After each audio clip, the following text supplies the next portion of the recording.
Well, hello and happy Tuesday. I'm going to go ahead and get started. It is right at 12 o'clock, so just in the interest of time, I want to get rolling. So, April is still Stress Awareness Month. So, this month I wanted to bring you several presentations discussing different ways that we can help manage stress, as well as some other things that we just might not be as aware of when it comes to stress. Some of them are obvious, of course, but there's always things that can be lurking under the surface that we might not even realize are causing stress in our lives. So that's what we're going to talk about today. They're not really completely invisible, but sometimes they can add up to more than we anticipate. All right, so first thing to start off with, and that is stress is not a bad thing necessarily. It can become bad, but we absolutely need stress in our lives in order to get things done, to learn, to be productive, and to grow in life. In fact, exercise, which is considered a good stress, is necessary in order to make our bodies more fit and to improve, our overall fitness level for disease prevention and things like that. But even a good stress taken to an extreme level can start to have detrimental effects. So the problem really becomes when we start losing the ability to recover from those stresses in our life and bounce back. And very often we don't even realize that that is starting to happen. I can certainly say some of the times in my own life when I have been the most stressed is when I tend to least recognize it in myself, although there are physical and mental manifestations of stress that I think we need to pay close attention to, especially some of those physiological ones. So we're going to talk a little bit more about those here in a second. But also, I've already shared the link for this presentation in the chat. So it is available to everyone, and of course I'm happy to email it to anyone after the presentation as well. But anytime you see a link in here, this is just a great article, and there's lots of articles and resources posted throughout, so I will make sure to highlight those.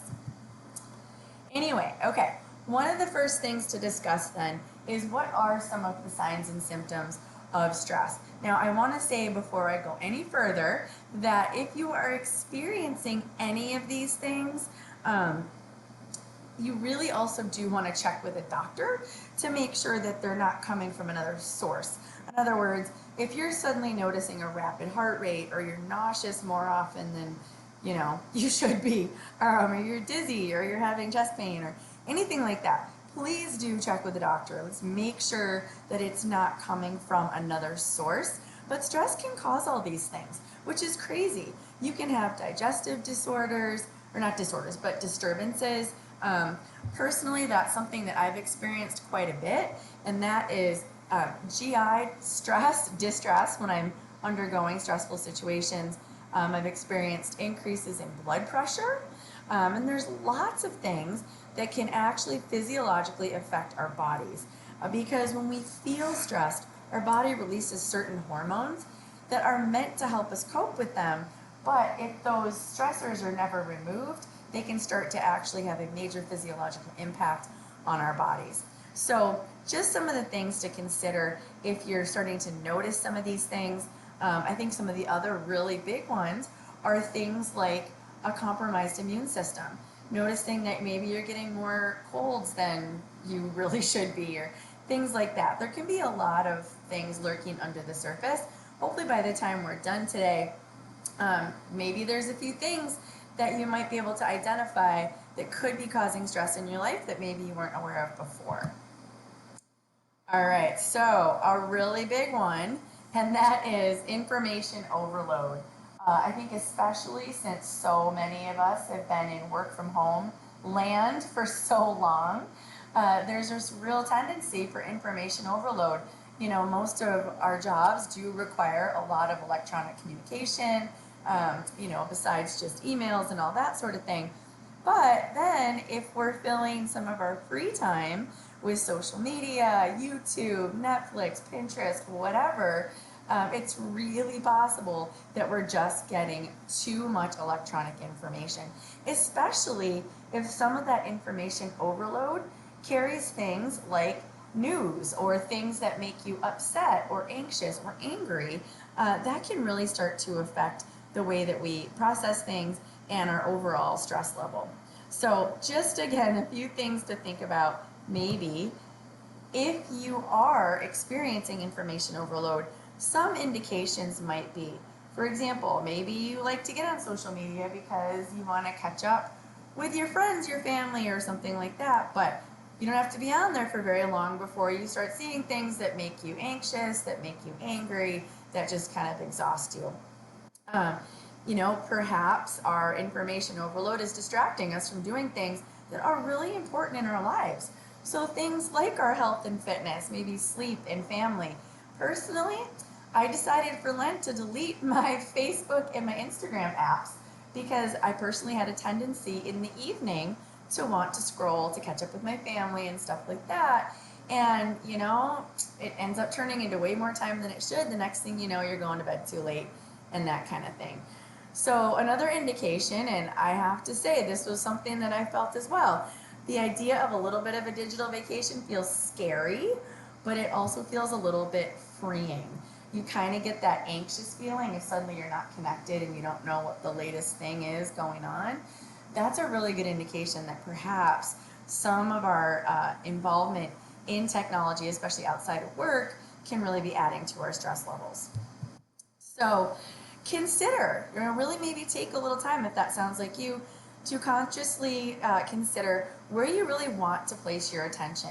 If you're going to do things that are, and I get the wanting to be on the social media for all the good reasons, there's just so much baggage and stuff that can go along with it. But thinking about really maybe writing down what some of those priorities are, whether it's family, fitness, being outside, whatever it is, and taking an honest look where you want to spend your time and energy. And it's almost like if you have a little extra time at the end of the day, sure, maybe, why not? But putting those other things first can be really, really helpful. I have family members that struggle with this too, where, they get up and they have intentions to do other things, but the first thing they do is start checking their email and their media feed, and the next thing you know, their morning is gone. They didn't get their workout in and all that. So just being aware it'll all still be there if you say no to it and focus your attention on what's most important to you. This is just a really helpful little chart. So this is a link for the full thing down here. I definitely would recommend, if you feel like that's something that you struggle with, to take a look at that and just fill it out. It can help you just kind of refocus where you want your energy and your attention to be. Just a helpful tool. Sometimes, again, it's really hard to recognize some of these things that are weighing us down when we're in the middle of it. But if you can take a step back, sometimes that can be super helpful. All right, next stressor. We're doing about 6 of these today, but I'm going to try to breeze through them and hopefully leave some time for questions at the end. But toxic positivity. I'm sure people have experienced this. To be honest, it kind of drives me crazy. There's a time for everything. And there are certain situations that, of course, if we're looking at major upheavals in our job or with our family, or just the situations we've all been dealing with the past couple of years, just saying, oh, everything's fine, can ultimately sometimes make things worse. There's really things that we need to process. We need to go through a bit of a grieving process and not just harbor those things inside, because if we do, they can really start eating away at us from the inside out. And realistically, sometimes those really stressful life situations can help us learn how to handle future situations. There's a lot of really important reasons that we don't just want to always be like, oh, everything is fine. There's a really powerful saying, we need to weep with those who weep and mourn with those who mourn, and rejoice with those who rejoice. But if someone just lost a family member and you come in rejoicing, it's maybe not the right time for that. So indications that perhaps that's something that is stressing you out. And again, of course, positive thinking is a good thing. That's not a bad thing.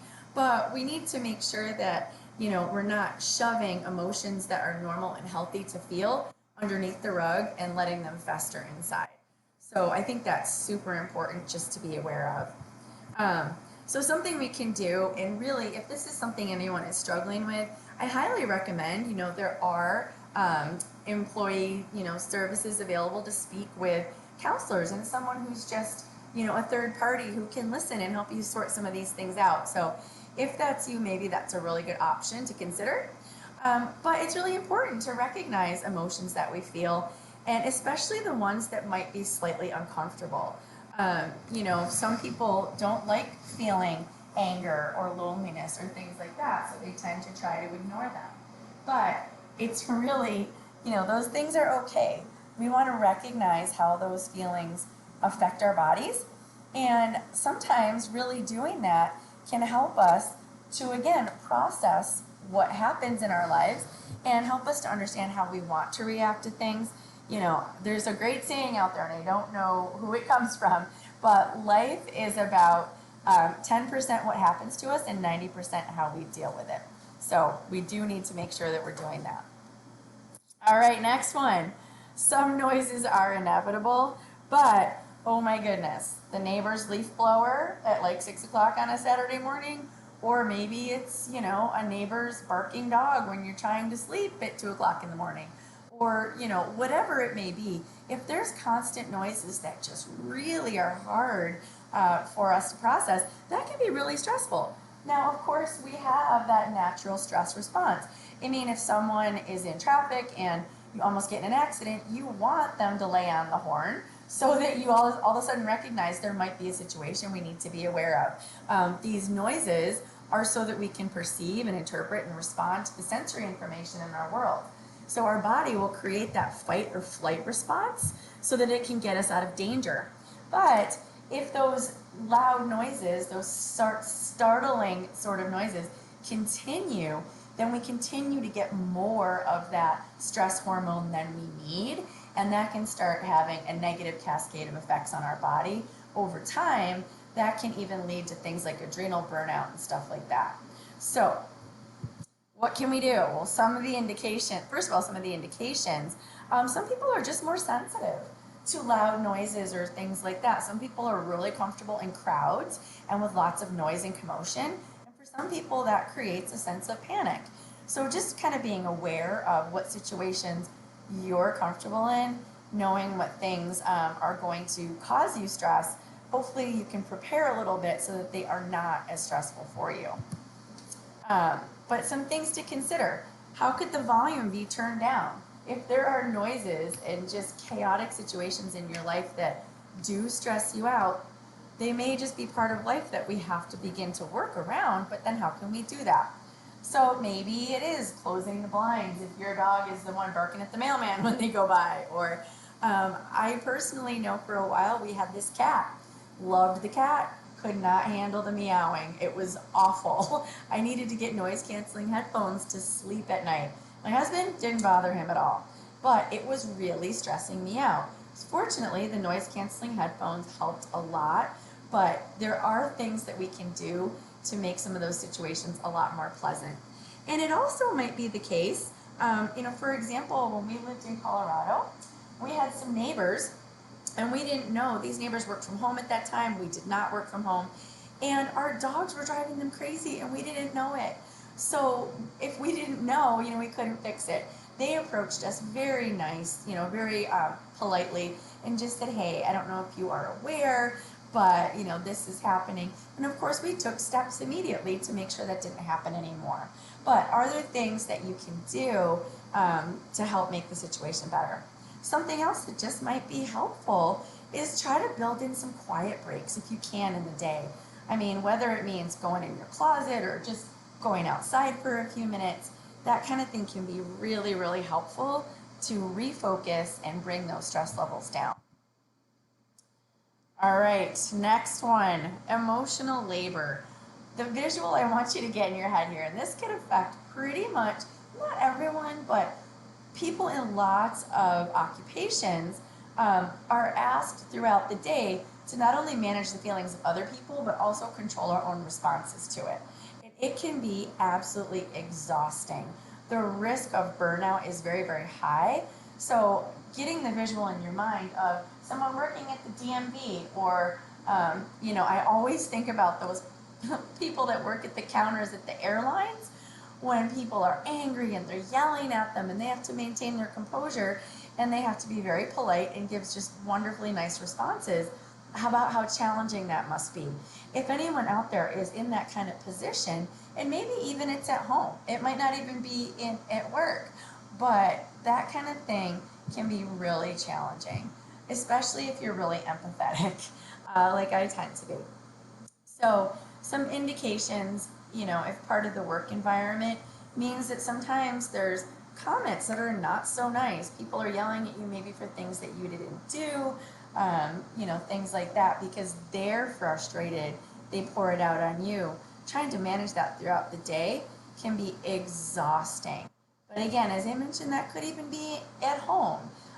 If you're like the constant peacemaker or something like that, that's going to really weigh on you after a while. So, just some possibilities, some things to consider that might be helpful. Boundaries. Boundaries can be really important.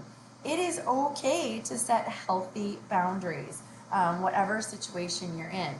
And then, ideally, creating some boundaries between home and work, which is harder and harder these days, but maybe setting those things. I was listening to a commentator last night and he got a question about, what does your wife think about XYZ? And he's like, we don't talk about that stuff because I talk about it so much for my job that I need to have time when I don't talk about that stuff. And I think that's a really healthy thing to do. But if it's part of your work day, even quick 5-minute breaks where you can just go move your body a little bit, even if it's getting the mail, just popping outside, letting your dog out to pee. A lot of research shows getting a little bit of sunshine, even on a cloudy day, and a little bit of movement, no matter how little, can really help to not only allow those stress hormones to come down, but can help us to refocus. And then always consider getting support from someone else if that's something that you struggle with. All right. You've all heard me talk about lack of sleep a lot, but here's the thing. And if you missed any of the presentations about sleep, they're available on the SharePoint. So from Bridge, you can just type in Exos at Home and you will find some of those things. I can certainly guide you to those as well. But if we're not adequately sleeping, that in and of itself can cause a tremendous amount of stress to our bodies. And I understand sometimes those things are beyond our control. We have good intentions to sleep, but maybe you've got young kids or you're waking up coughing or whatever it is. But if our bodies cannot rest and recover from just everyday life, whether it's workouts or anything else, our immune systems are going to suffer. Our ability to concentrate and be productive is going to suffer.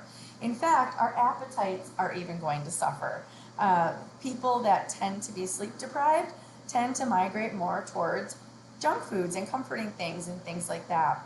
But something to consider as well is across the board, even people trying to do just minimal type workouts can easily fall into what's called overtraining syndrome if they have so many other things going on and then they're not sleeping well, so their bodies cannot recover from the good stress. It's super, super important and something to consider. All right, so are you that always saying yes person? I don't know about you, but when people ask me to do something, part of me wants to say yes to everything because I always feel like if someone's coming to me, it's because they know I'm going to do what they're asking and I don't want to let them down. And I'm very much a people pleaser, like to my detriment sometimes. So this is me. If this is you, some considerations. So what we have here, and this is just an interesting pie chart, but I've got the link for, again, this article if you want to check it out on your own later on. But just some things to think about. So this is just an example of what your current life in a pie chart might look like. So some things to consider is how big do you want the slice of each pie to be? If you're right now one of those people that you find it really hard to say no, but you just can't even fit time in for yourself, you are that people pleaser, but you're also feeling overwhelmed, maybe burdened and anxious about everything that you need to get done, that's not a good place to be. I've given many presentations on the idea of the oxygen mask. And that is, the first thing that happens when you get on a plane is they tell you, if that plane goes down, you need to put your oxygen mask on first before you can help others. Why? Because if you can't breathe, you're not much good to anyone else, right? So if you are so exhausted that you can't even be helping other people, that's not benefiting anyone, and it's certainly not benefiting you. So definitely it is not selfish to reprioritize and maybe decide how much you want to commit outside of your personal life. So maybe this is what your pie chart should look like or what you want it to look like. So I think that's a great consideration. There's a huge balance between caring for yourself and caring for others. You only have so much time. We can't fit everything in. And this is one of those stressors that I think it can be hard to identify too. Thinking about what is most valuable, what you want to put first. And ideally, you're going to be better, you're going to feel healthier, more resilient, and better actually able to help other people. So there's in this article that I linked at the end here, a great exercise to kind of go through this, if that's something that might be helpful for anyone. Kind of figuring out what does your ideal work-life balance look like? All right. I would be really lacking if I didn't at least mention the nutritional impact, that the impact that our nutritional choices has on our body's stress levels. So there really are foods that can reduce the impact of the stress response on our bodies, primarily inflammation. So there's a lot of reasons that we don't want to, especially if we're already in a state, if you recognize that you're stressed out, there are foods, again, such as the ones on the left here, and I'll talk a little more about that, that can really help us not only manage that, but can help with recovery, can help with all sorts of things. For example, salmon, and I know not everyone loves fish, but the omega-3 fatty acids found in salmon, in things like flax seeds and certain other foods, have been shown to have really powerful, not only anti-inflammatory properties, but they also seem to help with brain function. A lot of these other ones have things in them like antioxidants, that are things that are going to strengthen our immune system, help our cells to regenerate and repair. Even if you're not someone that's exercising a lot, every human body replaces every single red blood cell you have every 3 months. Our bodies are constantly breaking down and being rebuilt. So if we are stressed out, we start losing the ability just to regenerate the cells that we need, and that's where our immune system starts to get compromised, and you can even end up in what's called adrenal fatigue. That is not a place you want to be. So some of the foods on the right here can actually literally cause stress, in part because they increase systemic inflammation in the body, and there's lots of other things that can actually cause stress from eating this sort of food. And I can get into more of that as well if anyone has questions, but just suffice to say, if you already know that you're stressed out, and some people, unfortunately, one of the less healthy stress management techniques is eating certain things, because a lot of times we associate some of these foods on the right with comfort and control.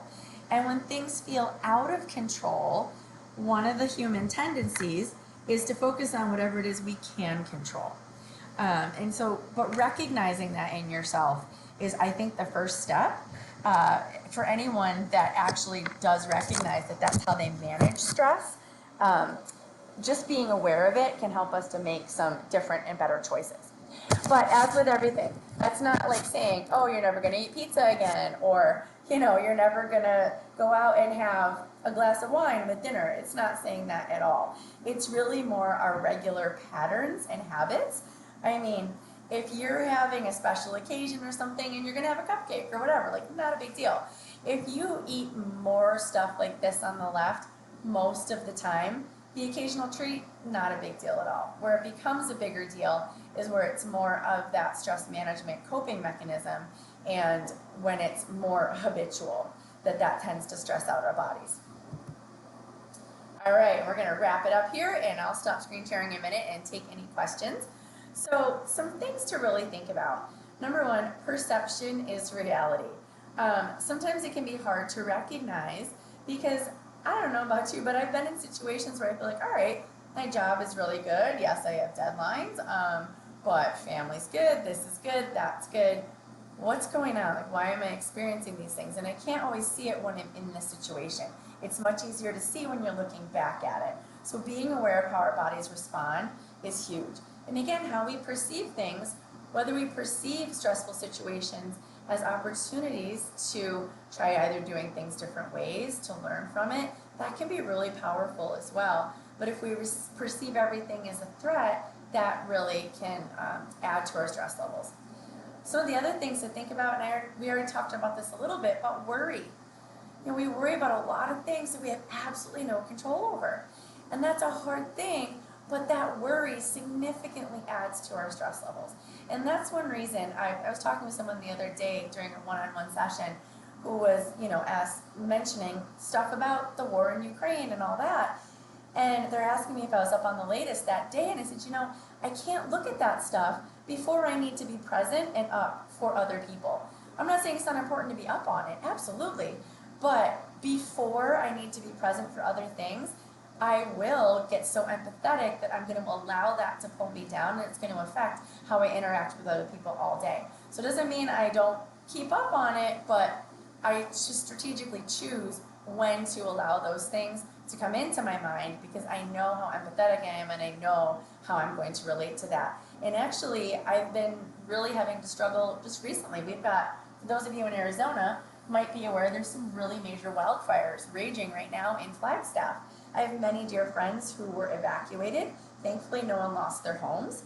But that kind of situation, I'm not in it. There's not much I can do about it. But the way we perceive it and when we take it into our minds can really make a big difference on our overall stress levels. But even things like, for example, if you think maybe your boss doesn't like what you're doing, and even if that's not true, if you think that, you're constantly going to be in that situation where you're always wondering, you feel like you're walking on eggshells even if you don't have to. So just recognizing that the way we perceive things can make all the difference in the world with regard to how our body responds to it. And it's the overall load that counts.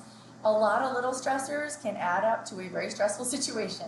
Of course, we always think about big negative things, deaths in the family, global pandemics, forest fires. That's a big stress. But if there's other things going on as well that we don't even recognize, all that together can really affect whether or not we're able to rest, recover, and bounce back and be resilient, or whether it's going to pull us down into some really negative mental and physical ramifications. So I think that's super important to think about. Something else I do want to mention, and that is, as much as I love high intensity workouts, y'all know I love my high intensity workouts, but when you recognize that you're really stressed out, exercising at a lower intensity might actually be much more beneficial. Things like a gentle walk, a bike ride, what I would call less intense things actually will probably have more of a calming effect on your body, whereas the higher intensity stuff may cause your body to break down a little bit more, and you're already going to be compromised with regard to how well you can recover from it. So that's an important thing too. All right, last slide, and that is, I love this visual. The balance between stress and recovery is like a tank. Actually, I think that's a jug, but whatever. That can simultaneously be filled through recovery and drained from stress. We constantly have to have both going on. If it's constantly getting drained and it's not getting refilled with all that great recovery, then we're going to end up burned out, sick, injured, all sorts of things. So super important. It is not selfish to take care of yourself, to make sure you're getting the recovery that you need, and hopefully identify any areas in your life that may be adding up. So, all right, I better wrap it up here. Again, these are all the links that I mentioned for the resources, articles, and other helpful tools that I used during this presentation. I definitely recommend, especially this last one. It just is a stress inventory. It's an academic thing. It's very well respected and published. And it just helps to give you an idea of where you're at and maybe where you can make changes in your life. Of course, as always, I would love to answer any questions anyone has via email or live. And of course, don't forget, you can always set up a one-on-one to help figure some of these things out with yourself as well. So with that, I am going to stop screen sharing and see if anyone has any questions. So thank you all for joining me today.